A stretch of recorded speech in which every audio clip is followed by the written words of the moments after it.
আজ for Bengali মাকড়সার লড়াই গল্পটি কার লেখা?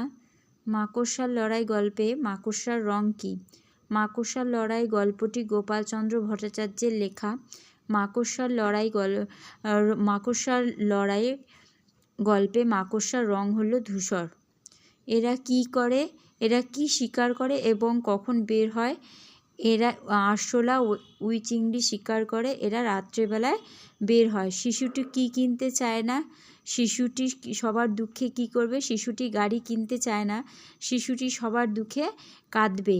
শিশুটির বাড়িতে কিসের প্রদীপ জ্বলবে? শিশুটির বাড়িতে মাটির প্রদীপ জ্বলবে। সাঁওতাল বিদ্রোহের দুজন নেতার নাম লেখো। সাঁওতাল বিদ্রোহের দুজন নেতার নাম হলো সিধু ও কানহু। কোন কোন অঞ্চল সাঁওতালদের করায়ত্ত হয়েছিল?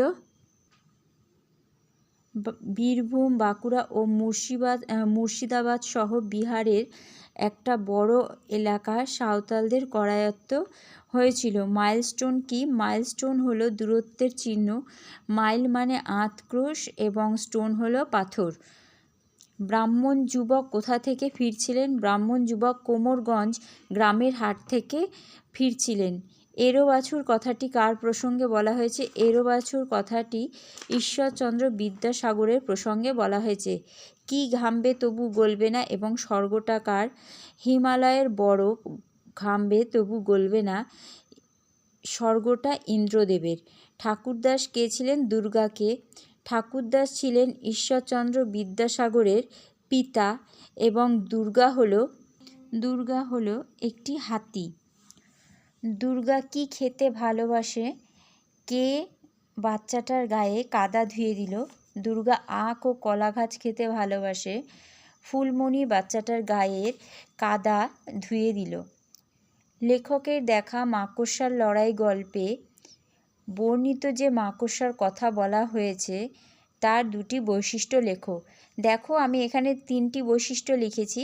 তোমরা যে কোনো তোমাদের ইচ্ছে মতো 2টো বৈশিষ্ট্য লিখবে। আমি কি লিখেছি দেখো। লেখকের দেখা মাকড়সার 2টি বৈশিষ্ট্য হলো মাকড়সা ধূসর রঙের এবং বড় ধরনের হয়। নাম্বার 2, স্ত্রী মাকড়সার থলের মধ্যে 150 থেকে 200টি হলদে রঙের ডিম থাকে। এবং 3 নাম্বার, এরা রাত্রিচর প্রাণী এবং আরশোলা ও উই চিংড়ি শিকার করে বেড়ায়। হাতির বাচ্চাটিকে বংশী কোথায় কি অবস্থায় পেয়েছিল?